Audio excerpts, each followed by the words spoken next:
If you're sick of the mainstream sports outlets, well, so was I. So I started my own show. I'm Shane Larson, and this is the Game Time Guru. It's different than other talk shows. I'm providing a panoramic view on sports so you can see them through a different lens. So buckle up and let's go.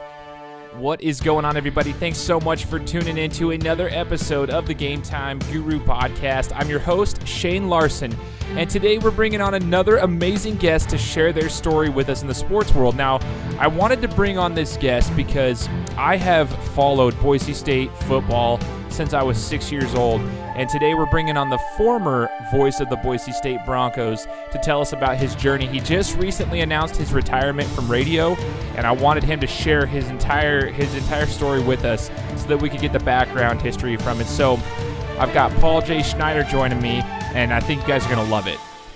Before we get started with that interview, though, I wanted to kind of go over a few things with you, break down a few things, show you what's going on with the show itself. So we have had so much tremendous growth, and I like to give you guys updates because my listeners are the reason for this. So many amazing things have happened to the show. I've started a newsletter, which I need to get better at as being more consistent in publishing. But if you want to sign up for it, go to gtgnewsletter.com. Again, that's gtgnewsletter.com. And you can sign up to receive the weekly newsletter. Now, I'm going to be working on a couple of things for that newsletter. I also have some merchandise that I'm going to continue to make. Shirts. If you guys want to buy a shirt, let me know. I'll get you guys a shirt and get you some clothing that you can rep for the Game Time Guru. We've had some amazing guests, some amazing opportunities to see different stories, and I've got more coming along the way. We've been in contact with a lot of different people. So this show is continuing to grow, and I hope that we can continue to keep it on this train of rolling just forward with all this momentum as we've landed some amazing guests. So without further ado, I'd like to introduce our guest today, the former voice of the Boise State Broncos, the man behind one of my very favorite calls in football history at the Boise State-Oklahoma Fiesta Bowl when they said, "Take it away, Paul J." This is Mr. J Schneider, so please listen to our interview that we had just the other day, and we'll get rolling. Paul, thanks so much for joining us here on the Game Time Guru podcast. My pleasure, Shane. Good afternoon. Good afternoon, sir. It's an honor to have you on the show. I want to go back in time. We're gonna rewind the clocks here a little bit. Before 1973, when you became the voice of the Boise State Broncos, I want to know when it was in your life that you decided that, sports media was kind of the way you wanted to go, or this, I guess, the media route was the way you wanted to take your profession and your career. It's somewhere around the seventh grade. In fact, my seventh grade school yearbook had my best friend Dennis Bacon pitching in the World Series and me broadcasting the game. That was back in the seventh grade. So even back then, I had harbored those dreams of being behind the microphone describing play-by-play. Right on. And was there anybody that you looked up to as far as like a sportscaster or anything like that you kind of looked up to as your role model?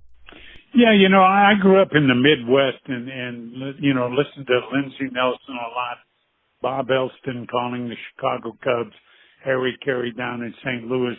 You could hear all of those guys at night. I used to lay in bed at night and listen to all these different broadcasters.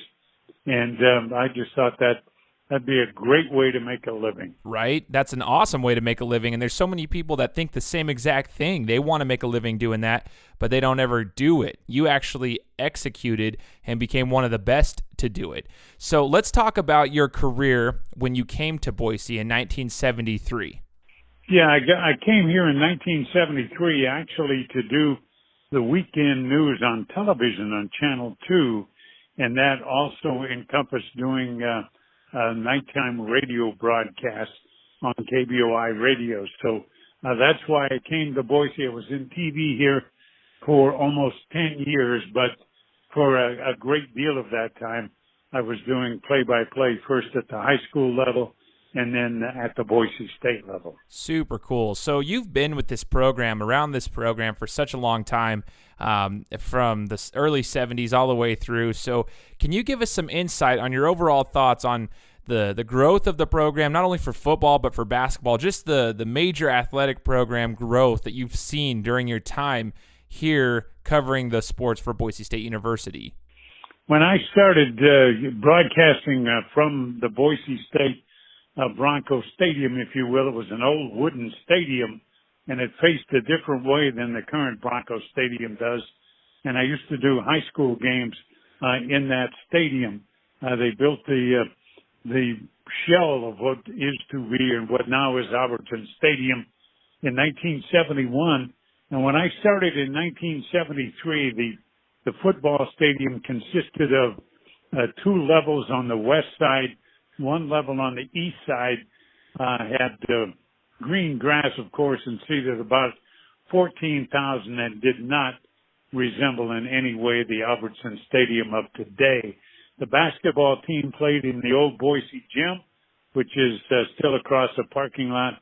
You know, they use it for volleyball now, but it was, I don't know, maybe seated maybe 1,800 for basketball games. So those were the only two athletic facilities on campus at that point in time.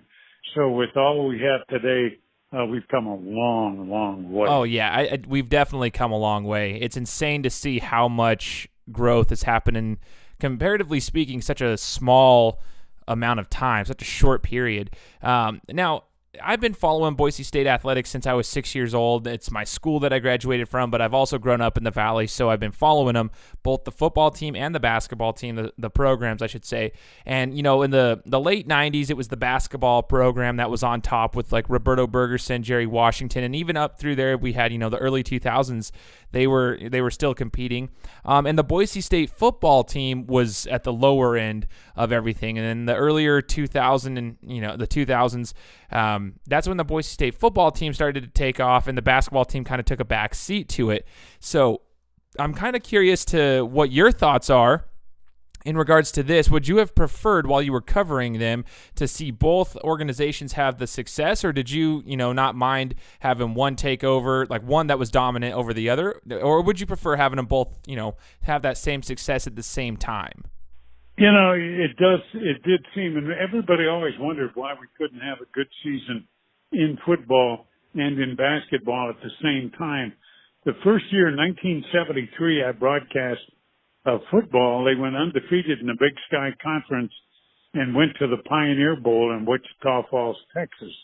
And then the second year, they went to the Division II playoffs again back in Mount Pleasant, Michigan. In the third year, I think it was Northern Michigan came to Boise State again in the Division II playoffs. And then in 1976, right after that, Steve Connor and the Boise State basketball team won the Big Sky basketball tournament down at Weber State and played UNLV in the NCAA tournament. So in my first 4 years, we had 3 football teams in postseason play and 1 basketball team. And I said, man, I've really landed well here. And then, as the teams moved up from Division II to Division I AA, there was a dead spot in there.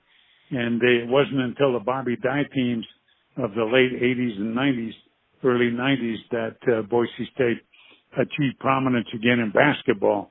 And as you mentioned, at that time, there was a little slide in Boise State football. Yeah, exactly. But at least the programs are doing well now. The men's basketball and women's basketball programs are good, and they're fun to watch, as well as the football team. So it's right there where it's exciting for fans all year round. They don't have to just watch the fall for football and then have a whole year off. At least they get a little bit of the basketball programs too to be exciting and have that entertainment. Now we're going to switch gears a little bit. Paul, you mentioned that in previous interviews, I've seen you mention your connection with Pokey Allen, the former Boise State football coach that, passed away. And you mentioned the strong influence that he had on you and this connection that you had. And I wanted to take this as an opportunity for you to talk about that a little bit for us and share your experiences and share that connection and elaborate on why the relationship with Pokey Allen was so good and so strong. That was such a bittersweet time for Boise State. Pokey got so sick, and the timing was terrible. I mean, when we went back for the national championship game, I can remember sitting on the bus waiting for Pokey Allen. And then he comes out, he's got this bandage on his arm and has got a little thing you know, he had cancer and it got really, really bad.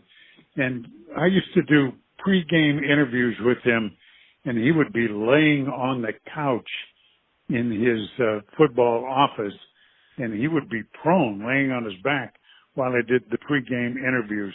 He was so sick. And one of the happiest moments, biggest moments of my broadcast career was a game down at New Mexico State, where he won his first Division I game. And, you know, he wasn't 1AA, it was a Division I game. And, he took over for Tom Mason, who was coaching most of that year after he was very sick. And, it was an incredible time. And then, of course, the loss to the University of Idaho and his death, followed that shortly. It was a bittersweet time, but I've never seen anyone show the grace and the courage that he showed at that time. You know, it's interesting that you bring up the New Mexico State game. I was just a little kid when that game happened, and I do remember watching it and seeing the victory, and I didn't understand, obviously, what was going on back then with the coach, and I didn't understand everything behind it, but I did remember hearing everybody talking about how big of a win that was, and now I understand why. It had more to do than just, you know, football. It was such a big win for the program, for the coach and everyone. So, you know, speaking of coaches, Paul, I kind of want to go back, since you've been able to cover this program for quite a while. You've seen some amazing coaches. You've seen Coach Pokey Allen. You saw Houston Nutt, Dirk Cutter, Dan Hawkins, Chris Peterson, now Brian Harsin. Yeah, we've gone through tons of coaches, obviously, even before that. And I want to know, do you think one of these coaches impacted the program in a more major way? Like, did someone have a major benefit to the program more so than the others? Or do you think they all impacted the program in a different way? Yeah, they were all impactful in a different way. We really started to surge forward, I think, with Houston Nutt in that 1 year he had, despite the fact I think he had a losing record in that year and got beat by a lopsided margin in his first game, with the results of which were overturned because Cal Northridge used an ineligible player. But then they almost beat Wisconsin, and they beat, you know, they started getting a national profile, and then Dirk stepped them up once you know, Houston was gone. He was only here a year, and then it was like a stair step. Dirk got him a little better. Hawk got him a little better, and then, you know, they reached the zenith when Chris Peterson was here. And, you know, Harsin, you know, went to a Fiesta Bowl and won it first year he was here. And it's just been incredible that Boise State has reached the level they have reached. And, you know, the reasons are many. A lot of support from the community, a lot of support from the administration, good coaches. You know, it's been a tremendous ride in basketball. You know, they've had 6 20-win seasons in a row. So they're doing pretty good themselves. Oh, yeah. It's really good time for, you know, basically just the athletic programs, like we said, for Boise State University. I mean, you've got them all pretty much rolling together, right? Olympic sports doing well, too. The women, they won a lot of championships last year as well. Exactly. They're doing great. They're doing great, just like we mentioned. And now, Paul, you've had a lot of games that you've covered, you know, football, basketball, whatever, right? You've covered some good games. Do you have a top game or maybe a top 2 that you've covered during your, you know, play-by-play career? Well, the obvious, you know, is the first Fiesta Bowl when Boise State beat Oklahoma. Yeah, I mean, you know, one of the best football games, arguably the best college football game ever played. Pretty hard to top that one. Although the TCU win with the fake punt a couple of years later in the Fiesta Bowl, you know, when they were really, really good, ranked in the top 5 in the nation, that was another tremendous win. I thought basketball, you got to look a little deeper. A lot of tournament wins in the Big Sky tournament back in the days when Idaho was really good. Boise State was really good. They would duel it out back and forth. Those were fun times. And I've been blessed to call so many great games.